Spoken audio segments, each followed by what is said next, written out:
Saya tuh tujuan saya satu itu ya, mengislamkan pendeta ya, sama peristiwa pembakaran gereja GPB Kampung Lio Depok. Bapak pernah terlibat di situ? Iya, ada 3 gereja saya bakar. Kenapa harus dibakar, Pak? Kan gini, ceritanya ingin mengislamkan pendeta itu. Karena pendeta yang ingin saya islamkan nggak berhasil. Saya punya ide dalam benang pikiran saya kan, kalau seandainya ini gereja dibakar, mungkin pendetanya akan menyerahkan diri masuk Islam. Asking ChatGPT if Jesus is a prophet or a god. Question. Do you think Jesus was God or a prophet?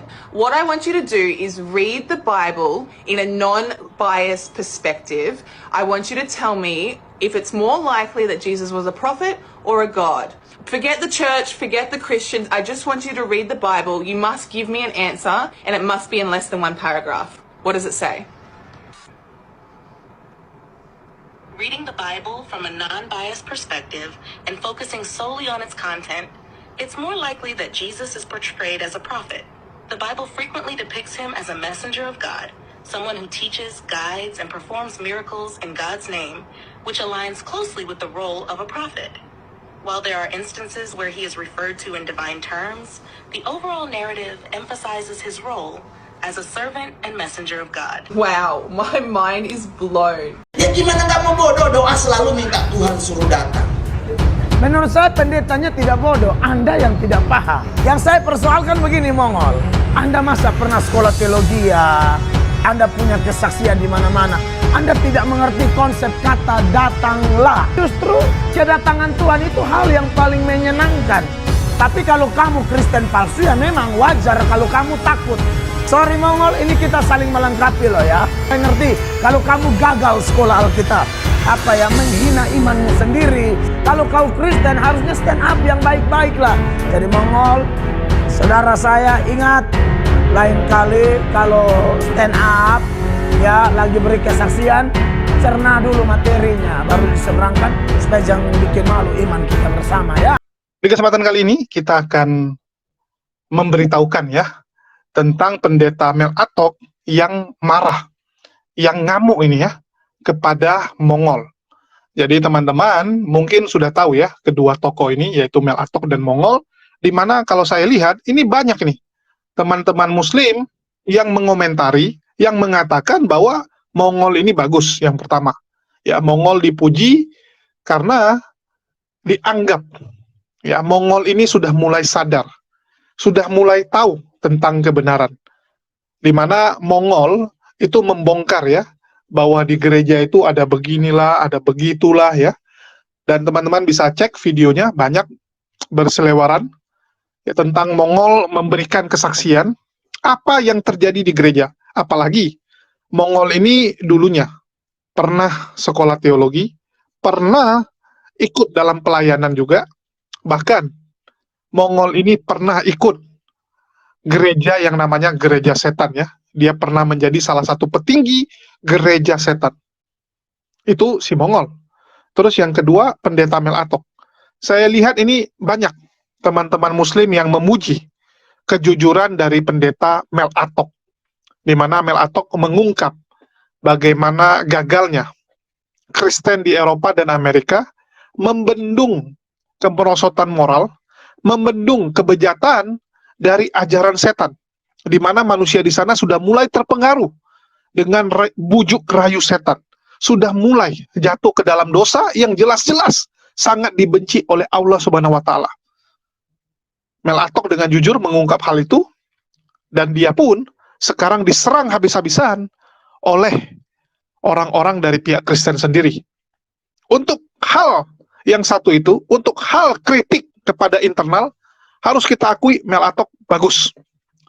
Dia benar-benar jujur dan mau mengkoreksi apa yang terjadi di dalam internal kekristenan tanpa sibuk mencampur adukan ya, Islam dan Kristen, apalagi menghujat agama Islam, menyerang agama Islam.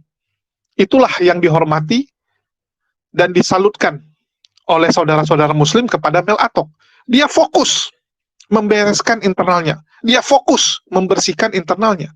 Tidak seperti pendeta-pendeta lain di medsos yang kita lihat ya, ada beberapa orang yang kerjanya itu menyerang iman agama Islam, menyerang iman agama orang lain, sibuk. Kalau nggak serang agama Islam, ya hakimi pendeta lain ya.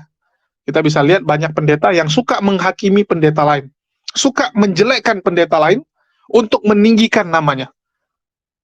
Karena memang ada orang-orang seperti itu. Supaya dia bisa kelihatan wah, supaya bisa kelihatan hebat, karena dia nggak sanggup naik lagi ke atas, maka orang lain dijelekkan, orang lain direndahkan oleh dia. Kalau Mel Atok tidak seperti itu, dan ini cukup kita hormati.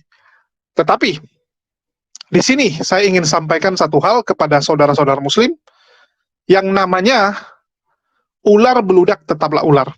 Yang namanya domba tetaplah domba. Yang namanya serigala tetaplah serigala. Tidak mungkin serigala bisa jadi domba. Walaupun serigala tersebut menggunakan baju domba. Tidak mungkin. Kecuali dia benar-benar sudah lahir baru, sudah benar-benar berubah 100%, itu baru bisa ya. Kalau enggak mungkin teman-teman. Kita sering melihat orang, narapidana, orang-orang yang psikopat, mengatakan dirinya sudah bertobat, mengatakan dirinya sudah berubah. Tetapi, di satu waktu, tabiat aslinya muncul. Sifat aslinya keluar lagi. Nah, itulah saya katakan, bagi teman-teman ya, tolong jangan terlena.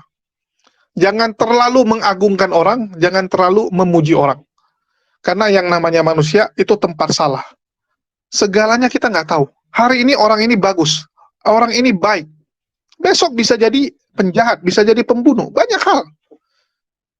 Untuk itu, kalaupun mau memuji, janganlah memuji terlalu berlebihan. Itu saran saya ya. Kalian kalau suka mengidolakan seseorang, jangan terlalu mengidolakannya. Yang layak untuk kalian idolakan, yang layak untuk kalian sanjung, hanya Allah. Ingat ya, hanya Allah yang pantas kalian sanjung. Kalau manusia, ya sanjunglah, pujilah. Ikutilah, idolakanlah para nabi. Karena mereka sudah terbukti, dan mereka sudah selesai.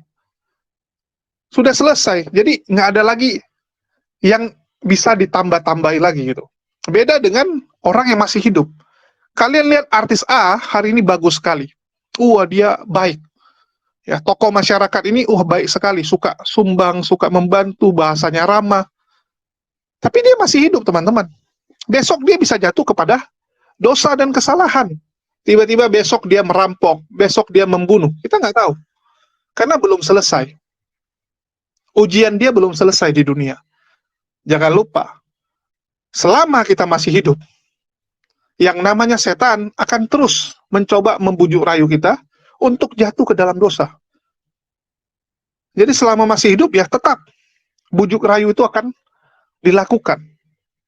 Jadi jangan lihat, orang ini baik, orang ini luar biasa, nggak mungkinlah dia jatuh kepada dosa. Siapa yang bilang? Orang yang begitu baik, orang yang begitu ramah, suka membantu orang, bisa jadi jatuh. Besok tiba-tiba lihat istrinya selingkuh, ngamuk, dibunuhnya selingkuhannya. Lihat anaknya digoda sama cowok, marah, dihajarnya orang tersebut. Kita nggak tahu. Yang namanya setan itu jago sekali. Jauh di atas manusia ya. Mereka ngerti bagaimana sisi lemah dari orang. Orang ini kelemahannya uang, dibujuk rayu lewat uang. Orang ini kelemahannya wanita, lewat wanita. Orang ini kelemahannya terlalu cinta, terlalu sayang dengan keluarganya. Keluarganya diambil, keluarganya dibuat sakit, agar orang ini kecewa dengan Allah. Banyak gitu kan. Imannya kuat, tapi begitu orang yang dia sayangi kenapa-kenapa, imannya goyang. Dia merasa, Allah kenapa nggak sembuhkan istri saya? Kenapa Allah cabut ya anak saya dari saya? Marah. Jadi setan itu hati-hati teman-teman. Itu yang mau saya sampaikan agar tidak terlalu berlebihan dalam memuji-muji ya. Jadi saya lihat ini ada beberapa orang yang terlalu memuji, terlalu mengagungkan sosok orang, sosok makhluk ciptaan, itu nggak baik. Termasuk kepada ustadz tertentu, ulama tertentu ya. Kita semua manusia sama. Apalagi selama masih hidup, segala kemungkinan bisa terjadi. Ini yang ingin saya sampaikan kepada teman-teman untuk di awal ya. Oke, kita kembali kepada konten yang mau kita bahas. Jadi ini adalah pendeta Mel Atok yang marah kepada Mongol ya. Menurut saya ini marah, di mana dia menegur Mongol yang mengatakan pendeta itu bodoh. Jadi Mongol dalam salah satu videonya, dan itu video itu dibuat di gereja, saat dia diundang di gereja, dia mengatakan pendeta bodoh. Dan ini membuat pendeta Mel Atok baper ya, baper dan marah. Videonya seperti apa? Ya kita saksikan.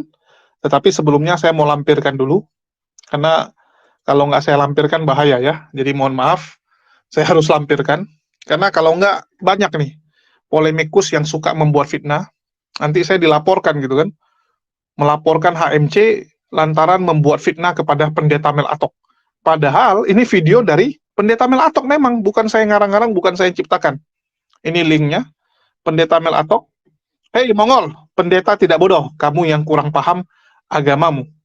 Ya, ini channel pendeta Mel Atok langsung ya, clear? Oke, ya kita saksikanlah videonya bagaimana ya. Pada kesempatan ini, saya rindu memulai dengan mengingatkan kita tentang satu hal di dalam Alkitab, yaitu tentang talenta. Ya, bahwa semua orang percaya, orang Kristen pasti punya talenta. Ada yang dapat 5, ada yang dapat 4, ada yang dapat 1, dan lain sebagainya. Tetapi pada prinsipnya, saudara-saudara, kalau kita memahami arti dari talenta menurut Alkitab, arti secara lengkap, talenta itu artinya begini, saudara-saudara. Kalau kita bicara tentang talenta, talenta memiliki arti ialah segala sesuatu yang Tuhan berikan kepada kita, kita mengembalikan atau kita pakai kembali untuk kemuliaan namanya. Sekali lagi ya, talenta arti secara lengkap ialah bahwa segala sesuatu yang Tuhan berikan kepada kita, kita pakai kembali untuk kemuliaan nama Allah. Jadi kalau kita bicara tentang talenta, saudara-saudara, tidak hanya bisa bicara tentang kemampuan berkhotbah, bukan hanya itu. Bukan bicara sekedar tentang bermain musik, bukan bicara sekedar bicara tentang kemampuan bernyanyi dan lain sebagainya. Tapi semua yang Tuhan beri, waktu, tenaga, pikiran, kekayaan, pengaruh, bahkan ada satu bakat, ada satu talenta yang saya persoalkan saat ini adalah itu dia punya nama kemampuan untuk berkomedi. Ya, dan kali ini saya mau bahas salah satu talenta, yaitu tentang bagaimana orang bisa berhumor, berkomedi. Dan ada tokoh yang sangat fenomenal di Indonesia, seorang komika yang sangat jago dalam stand up komedi, memiliki banyak fans dan diundang di mana-mana, yaitu saudara Mongol ya. Mongol ini punya video ada banyak, namun salah satu yang menurut saya pada kesempatan ini saya mau saling melengkapi lah. Saya tidak lebih baik dari Mongol, cuman saya hanya mau ngomong sama Mongol supaya kalau Anda sedang stand up begitu, Anda mesti hati-hati supaya jangan sampai stand up Anda itu di dalamnya justru mencederai, atau katakanlah bisa bahan leluconnya adalah bahan lelucon yang di dalamnya ternyata mengejek atau mengolok iman Kristen atau pendeta dan lain sebagainya yang Anda tidak paham dengan benar ya Mongol ya. Saya menyampaikan ini supaya saudara Mongol kalau nonton video ini saya saling melengkapi saja. Saya senang dengan orang-orang yang bisa stand up kayak Anda, dan banyak stand up komedi itu atau komika yang saya tonton, saya pelajari. Karena secara jujur saya meyakini bahwa Tuhan juga menitipkan talenta serupa kepada saya dan beberapa pendeta di Indonesia yang punya kemampuan untuk mencairkan suasana di saat mereka berkhotbah. Orang bisa ketawa, orang bisa senang. Saya pikir tidak salah, asal jangan sampai berbenturan atau bertolak belakang dengan iman Kristen seperti yang ada di video berikut. Saya stand up dimarah-marahin pendeta. Saya 22 kali disidang sama pendeta. Di Cikini coy, 24 hamba Tuhan, saya merasakan bagaimana Paulus di sidang. Gue juga di sidang cuman gara-gara gue bilang pendeta banyak bodoh. Tersinggung pendeta. Pak Mongol nggak boleh begitu, kami ini biji mata Allah. Nah gue nanya, gue biji siapa? Nah kan nggak boleh mengklaim sembarangan. Kenapa Mongol bilang mereka bodoh? Ya gimana nggak mau bodoh, doa selalu minta Tuhan suruh datang. Nah, saudara sudah melihat, nah ini videonya Mongol ini kelihatannya dia ada di satu gereja. Karena saya lihat kayak ada mimbar, ada salib juga di situ, ada tulisan gereja Kristen apa begitu ya, kurang jelas. Tapi kelihatannya ini di gereja ya. Nah, yang saya persoalkan dari video Anda ini, saudara Mongol, oke lah, Anda seorang komika, Anda stand up di mana-mana. Tetapi kalau saya mau kasih tahu Anda ya, dalam video ini Anda stand up, Anda bilang pendeta bodoh, lalu kemudian Anda disidang, ya kata Mongol begitu, Anda disidang, dan kemudian dalam sidang itu yang pendeta-pendeta persoalkan, karena Anda mengaku loh, saya harap ini kesaksian Anda benar ini, Anda mengaku bahwa waktu Anda stand up itu Anda bilang pendeta bodoh. Kenapa pendetanya bodoh? Gara-gara kalimat itu. Pendeta bilang hadirlah, datanglah, dan lain sebagainya.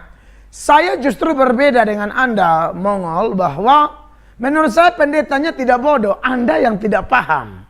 Ya, Anda yang tidak paham kenapa pendeta kalau berdoa, minta Tuhan hadirlah, Tuhan datanglah. Mungkin tujuan Anda melucu, tapi saya lihat di dalam video ini kayaknya antara melucu dan serius juga.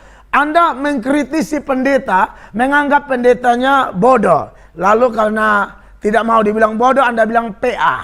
Karena saya ngomongnya sebenarnya bodoh, pendetanya marah, akhirnya suruh ganti dengan bahasa halus. Padahal menurut saya bodoh yang paling halus. Di atasnya kan tolol, atasnya lagi bego.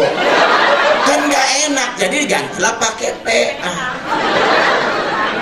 Nah, saya mau kasih tahu sama Mongol ya.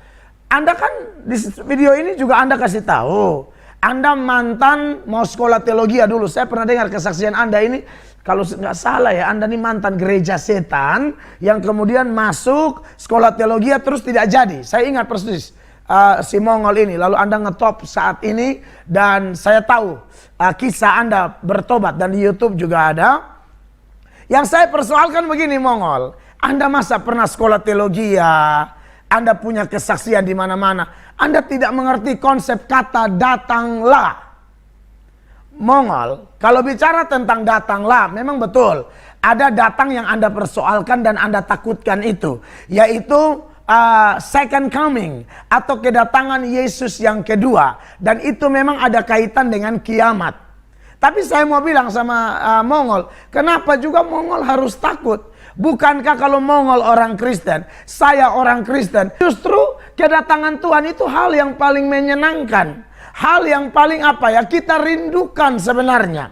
Orang Kristen yang asli, orang Kristen yang sejati, dia merindukan kedatangan Tuhan. Bahkan Petrus mengatakan, kalau kita perhatikan dalam 2 Petrus 3, mulai ayatnya yang ke-10 dan seterusnya, perhatikan ayat-ayat ini. Tetapi hari Tuhan akan tiba seperti pencuri. Pada hari itu langit akan lenyap dengan gemuruh yang dahsyat. Dan unsur-unsur dunia akan hangus dalam nyala api. Dan bumi dan segala yang ada di atasnya akan hilang lenyap. Jadi, jika segala sesuatu ini akan hancur secara demikian, betapa suci dan salehnya kamu harus hidup.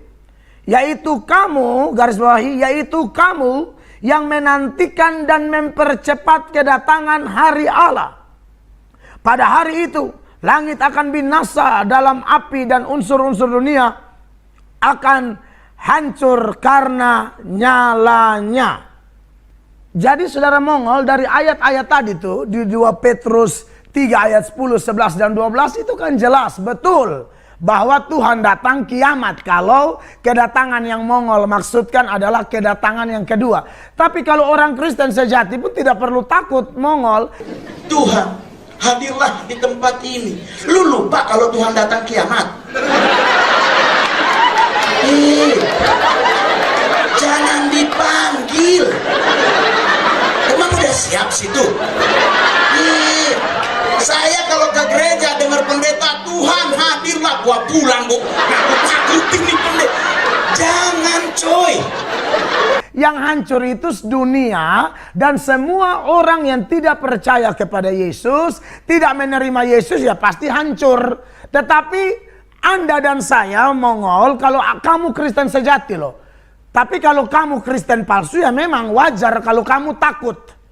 Makanya saya lihat kok kamu stand up begitu gampang, pakai ayat-ayat firman, istilah-istilah Kristen dan menjadi bahan leluconmu.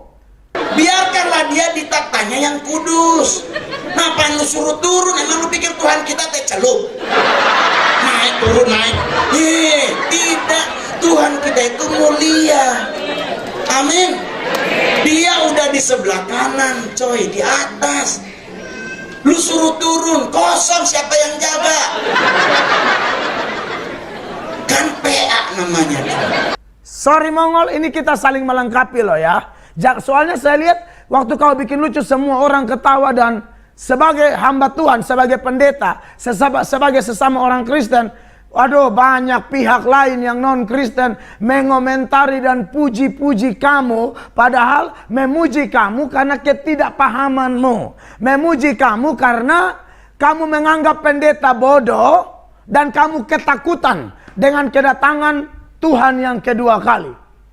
Saudara Mongol, saya mengasihi Anda dan saya perlu jelaskan lagi bahwa andai kata ya, ada orang yang berdoa dan meminta Tuhan datang kembali, itu pun tidak salah Mongol. Bodohnya di mana? Sorry, kamu mantan pendeta, makanya wajar saya ngerti kalau kamu gagal sekolah Alkitab. Kamu tidak mengerti Alkitab. Waktu Tuhan Yesus bilang dia mau datang, Yohanes sendiri mengatakan datanglah Tuhan Yesus. Tetapi itu bukan berarti Tuhan Yesus langsung segera datang kiamat, sehingga kalau kamu masuk gereja ada pendeta ngomong hadirlah kau langsung lari. Mongol, tolonglah stand up sebagai komika, kamu omong jangan sampai menghina imanmu sendiri karena ketidakpahamanmu, saudara Mongol ya. Firman Allah dalam Wahyu 22 ayatnya yang ke-20. Di sana jangan jelas Tuhan Yesus menjanjikan kedatangannya dan Yohanes sendiri bilang datanglah Tuhan Yesus. Perhatikan Wahyu 22 ayatnya yang ke-20. Ia yang memberi kesaksian tentang semuanya ini berfirman, ya, aku datang segera. Amin. Datanglah Tuhan Yesus. Jadi saudara Mongol, dari ayat itu kelihatan bahwa tidak ada persoalan kalau ada orang Kristen meminta Tuhan datang lebih cepat, itu nggak ada masalah. Kita kan memang sedang merindukan kedatangannya. Alkitab mencatat bahwa kita ini warga negara surga. Tuhan datang lebih cepat itu jauh lebih baik. Makanya saya mengasihi Anda, saya menasihati Anda supaya kalau Anda sedang stand up kah, beri kesaksian kah, tolong jangan sampai kata-kata Anda itu menghina imanmu sendiri, kecuali kau bukan Kristen. Kalau kau Kristen harusnya stand up yang baik-baik lah, jadi berkatlah Mongol. Ya, dan saya juga bingung dengan itu orang-orang dalam itu gereja kok bisa jadinya ketawa-ketawa, tidak mengerti itu omongannya Mongol itu. Ya, jadi kalau ada orang minta Tuhan datang tidak ada soal. Itu pun belum tentu Tuhan mau datang kan? Dalam artian kedatangan kedua. Buktinya Yohanes di dalam Wahyu 22 ayat 20 tadi saja minta Tuhan datang. Tapi apakah Tuhan sudah datang? Kan belum Mongol. Dan semua kawan-kawan yang menonton video saya, menanggapi Mongol atau nonton videonya Mongol, saya mau kasih ingat bahwa itu tidak ada masalah. Jadi ketakutanmu itu ketakutan aneh. Andai kata itu hanya melucu atau betul, saya tidak peduli. Tapi Anda bilang Anda takut dan sepertinya itu dalam gereja, ketakutanmu itu ketakutan aneh. Kau takut gara-gara apa? Kita semua memang lagi rindu kedatangannya. Jadi Mongol, ya kalau kau sudah bertobat, kau pasti senang. Nah saya curiga nih Mongol nih. Ini kita saling menguatkan lah Mongol. Kau gagal sekolah Alkitab, sekarang kau stand up. Kau tidak mengerti konsep kedatangan Allah, tapi kau pakai jadi bahan lelucon lagi ya. Jadi Mongol, Saudara saya ingat, lain kali kalau stand up, ya lagi beri kesaksian, cerna dulu materinya, baru diseberangkan supaya jangan bikin malu iman kita bersama ya. Ini pendeta yang bersaksi, saya tidak sebut nama. Sekarang dia sudah bertobat, tapi dia bersaksi dalam ibadah. Saya waktu hadir di Amerika, itu pendeta-pendeta Indonesia, se-Amerika Utara dan Kanada. Yang dari Indonesia saya dan beberapa pendeta, 2-3 orang aja. Kegiatannya di Philadelphia. Lalu pendeta ini bersaksi, ada istrinya. Bersaksi tentang kejatuhannya. Dia gembala sidang dipakai Tuhan, khotbah ayat lancar. Pegang mic, lapas mic, bahasa roh. Tapi selingkuh dengan jemaat. Gara-gara jemaat suka berkunjung ke rumah pendeta. Jemaat sama suaminya berkunjung. Awalnya sharing-sharing. Lama-lama sering-sering. Awal katanya sharing sama Bapak Gembala, sharing-sharing. Sharing-sharing, keseringan. Suaminya nggak ada, ibu gembala nggak ada, ibunya tetap datang karena Bapak Gembala welcome. Marilah kepadaku semua yang letih lesu dan berbeban berat. Haleluya. Awalnya sering-sering, lalu sering-sering, akhirnya serong-serong. Dan paling parah, sorong-sorong. Singkat cerita, ini kisah nyata nih. Singkat cerita, bersinarlah mereka. Ibu itu jemaat putuskan tinggalkan suami. Bapak Gembala putuskan tinggalkan istri. Mereka sewa apartemen di salah satu kota di Indonesia sini. Ya, udah nyaman banget. Tapi tetap hari Minggu saudara percaya ada Roh Kudus di sini. Wow, pembohong besar. Saya aneh bin ajaib kalau pelayanan model begitu. Pendeta Stephen Tong mengatakan, di mana ada kantong Kristen, di sana pun kebejatan moral gila-gilaan. Itu memang surveinya begitu. Lihat aja gereja-gereja di Eropa, Amerika, Australia. Banyak yang sudah beralih fungsi. Beralih fungsi jadi pasar, jadi mall, bahkan ada jadi masjid. Saya bersyukur loh Indonesia mayoritas Islam. Saya tidak bisa bayangkan kalau Indonesia juga mayoritas Kristen. Ya, dipenuhi oleh pendeta-pendeta liberal, maka saya yakin mereka akan melegalkan juga seperti beberapa pendeta atau gereja di Australia, Amerika, Eropa yang sudah melakukan pemberkatan sejenis dengan alasan HAM dan lain sebagainya. Mereka tidak pernah memikirkan Alkitab, mereka hanya pikir HAM, mereka pikir hak asasi manusia bisa menggeser hak Allah. Kalau kau lakukan pemberkatan laki-laki dan perempuan begini kan sukacita. Saya tidak tahu, zaman ini kan tambah jahat. Amerika, Eropa, Australia, semua di muka gereja itu bendera LGBT. Indonesia ini mungkin karena kita ketimuran, norma-norma masih kuat. Dan mungkin juga ada kawan-kawan kita agama lain yang juga anti dengan LGBT. Kalau harap Kristen saya susah. Kristen ini paling gampang kompromi. Kalau harap Kristen saya susah. Kristen ini paling gampang kompromi. Ketemu orang Kristen, lihat aja gereja-gereja. Sorry ya, beta soalnya puji orang Islam gimana-gimana, tapi orang Islam tuh sulit loh terima LGBT. Ya teman-teman sudah lihat ya, sebenarnya kalau menurut saya nih ya, menurut saya Mel Atok janganlah baperan. Pendeta Mel Atok jangan baperan, jangan bilang ini Mongol. Mengapa mengolok-olok imannya? Mengapa menjadikan agamanya bahan stand up komedi? Padahal Pendeta Mel Atok sendiri yang mengatakan ini khotbah, ya ini adalah show dia di gereja, ya, show dia di gereja gitu. Dia diundang di gereja untuk menjadi pembicara. Ya tentu saja bahan dia yang seputar yang mengundang dia gereja, yang jadi bahan-bahan dia ya tentang gereja, tentang kekristenan dong.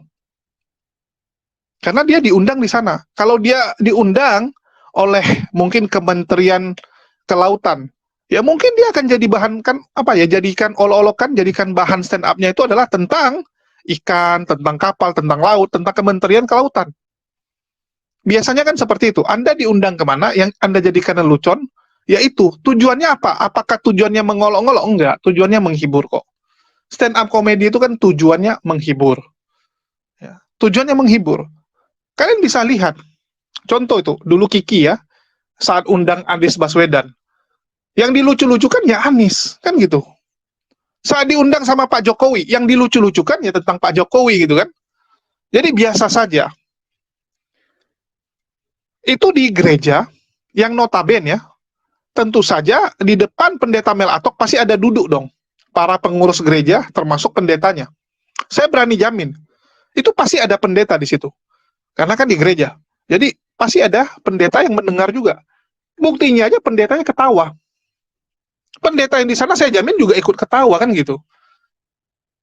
Jadi kadang-kadang memang ya, lelucon itu kadang-kadang bisa nyampe langsung kepada pendengar, kadang enggak. Ada gini ya, ada beberapa lelucon tuh memang gini. Lelucon itu di tempat itu lucu. Tapi kalau kita nonton siarannya, kita nonton videonya, entah kenapa nggak lucu. Ada yang seperti itu. Apalagi kalau sampai baperan. Pendeta Mel Atong ini kan karena sudah baperan kalau menurut saya.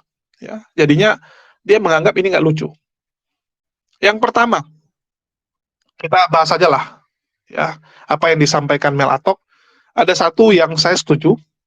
Yang pertama adalah tentang talenta. Menurut pendeta Mel Atok, ya ini bukan menurut dia, memang faktanya seperti itu ya. Yang dimaksud oleh talenta ini adalah segala sesuatu yang Allah berikan dan kita gunakan kembali untuk kemuliaan Allah. Itu maksudnya gimana? Allah berikan kita bakat. Contohnya bakat apa? Bakat untuk jago komputer. Terus karena kita jago komputer, kita berhasil ya, sukses. Berhasil mengumpulkan kekayaan yang lumayan. Kekayaan itu kita gunakan untuk dakwah, membantu ya, para pejuang-pejuang, membantu orang-orang yang kesusahan, fakir miskin dan anak telantar. Tujuannya apa? Memuliakan Allah. Siapa yang menyumbang? Allah. Itu Allah yang sumbang. Nah, itu maksudnya ya. Jadi apa yang Allah berikan kita kembalikan lagi. Contoh, Allah berikan saya bakat. Ya, saya nggak tahu nih bakat atau cuman sekedar ya. Itu saya bisa nih ngomong melalui YouTube. Allah berikan talenta saya untuk jadi pembicara seperti ini. Saya gunakan untuk apa? Untuk mendakwakan, untuk memperjuangkan agama Islam, untuk membentengi akidah saudara-saudara kita dan melawan fitnahan para polemikus-polemikus kafir ini. Artinya kita mengembalikan yang Allah berikan. Jadi orang dikasih talenta tuh beda-beda. Ada yang di pembicara, ada yang mungkin jago di olahraga, ada yang jago menghibur kan, ada yang jago masak. Tetapi semua kita kembalikan. Jadi nggak pernah ya, kalau orang yang benar-benar sadar, orang yang benar-benar mengerti ajaran Islam, itu nggak mungkin dia ngomong gini, wah ini karena hebat saya, ya terima kasih saya juara 1, ya karena saya rajin latihan dan sebagainya. Saya mengingatkan kepada teman-teman ya, apapun yang kita capai sampai hari ini, apapun yang berhasil kita dapatkan, ingat, semua itu dari Allah, bukan karena hebat kita. Nggak ada hebat kita. Itu yang teman-teman harus tekankan. Jadi, saya berkali-kali katakan ya, kenapa saya bisa punya channel ini, kenapa saya bisa ada sampai saat ini ya, itu semua karena Allah yang berkehendak. Allah yang berikan channel ini, Allah yang bukakan jalan, Allah yang pimpin semuanya. Sehingga saya masih ada di sini. Sehingga channel ini ada. Kalau Allah sudah nggak mau, ya tinggal dikasih mati channel ini kan gitu. Ya mungkin saya akan diberikan kesibukan, saya akan diberikan kegiatan lain, mungkin saya akan dikasih sakit, supaya saya nggak bisa live, supaya saya nggak muncul lagi di channel ini. Tapi karena Allah masih mau saya berjuang di sini, ya masih muncul. Itulah saya dari dulu katakan ya, saya cuma mengikuti apa rancangan Allah dalam hidup saya, bukan rancangan saya. Saya ini cuma pemain, produser, penulis naskahnya Allah. Saya cuma bermain, ya. Saya cuma jadi aktornya. Tetapi yang penting kita totalitas, kan gitu. Dengan naskah yang sama, kalian kasih kedua orang, bisa jadi hasilnya beda kan? Itulah kenapa pemain film itu gajinya gede. pemain film itu ada gitu, ajang nominasinya, penghargaannya. Karena kita bisa merasakan peran yang sama kalau dimainkan oleh dua orang bisa jadi beda hasilnya. Yang satu bagus sekali gitu, dia bisa menghayati. Yang kedua mungkin datar. Itulah kenapa saya katakan, apapun peran yang Allah berikan kepada kita, totalitaslah. Totalitaslah gitu. Kita dikasih ya, peran sebagai orang kaya, sebagai orang yang kelebihan secara materi, maka sudah kewajiban kita untuk memberi kepada teman-teman yang lain, saudara-saudara lain yang kekurangan. Tujuannya apa? Supaya orang merasakan, ya, orang mengetahui bagaimana luar biasanya Allah. Bagaimana Allah itu membuat segalanya indah. Itu yang kalian harus tahu. Jadi, sekali lagi ya, talenta itu memang adalah apa yang Allah berikan dan kita kembalikan. Jangan istilahnya udah kasih ke kita terus jadi bahan sombong. Kita diberikan kemampuan olahraga yang hebat, begitu juara, iya saya rajin latihan. Ya, saya setiap hari latihan begini-begini, orang lain nggak bisa. Saya bisa menang karena saya paling rajin gitu kan. Yang ditonjolkan dirinya. Ini yang bahaya. Kalau kita sibuk menonjolkan diri kita, gawatlah kita. Ya mungkin di dunia kamu hebat, tapi di akhirat bahaya teman-teman. Jadi jangan ada yang sombong ya. Semua karena Allah. Jangan lupa, semua karena Allah, bukan karena kita, bukan dari kita. Ini yang paling penting. Terus kalau masalah pendeta Mel Atok ngamuk sama Mongol, ya, saya rasa ini terlalu baperan. Terlalu baperan. Jadi Mongol di sana kan cuma menghibur. Dia katakan kalau Yesus hadir atau datang lagi, artinya kan sudah hari penghakiman, sudah hari kiamat. Bahaya kan gitu. Terus pendeta Mel Atok malah bilang, ya, kalau orang Kristen sejati pasti merindukan dong kehadiran Yesus kedua kalinya. Kristen sejati ngapain takut dengan hari kiamat? Yaitu kalau Kristen sejati ya, Kristen itu pengikut Nabi Isa sejati. Masalahnya kan kalau kita lihat banyak kan cuman pura-pura. Sama seperti orang mengatakan, "Oh, saya cinta Indonesia, saya cinta NKRI." Tapi begitu ditawari produk buatan Indonesia, dia bilang, nggak bagus lah ini, saya mau ambil yang buatan Amerika, saya mau ambil yang buatan ini. Jadi ngomongnya cinta Indonesia, tapi selalu mengejek produk Indonesia. Ya, terus buang sampah sembarangan. Jadi ada sampah main asal buang. Itu orang yang nggak cinta Indonesia. Karena kita cinta itu mulai dari hal-hal kecil, teman-teman. Cinta itu kita tunjukkan dari yang hal paling kecil gitu. Kalau yang kecil aja kita nggak lakukan, bullshit itu cinta. Sama kayak orang gitu ya, bilang, wah saya sangat mencintai pacar saya mencintai suami saya, istri saya gitu. Tapi begitu pasangannya sakit, ya sibuk dia main game, masih sibuk dia nonton YouTube, masih sibuk dia nge-live gitu. Sibuk, padahal yang di sampingnya udah lagi sakit, bukan menaruh perhatian. Itulah saya bilang cinta itu ditunjukkan dari hal kecil. Banyak orang ya, wah saya sayang cinta Indonesia. Tapi setiap hari ngejek-ngejek, wah parah ya pemerintah kita. Wah pemerintah kita nggak adil ya. Wah pemerintah kita nggak benar. Terjadi kezoliman, polisi nggak benar. Ini kan lawak gitu. Banyak orang gitu. Cinta NKRI, tapi polisi dihujat, pemerintah dihujat. Wah pemerintah kadrun. Ya, pemerintahnya kadrun kawan-kawan.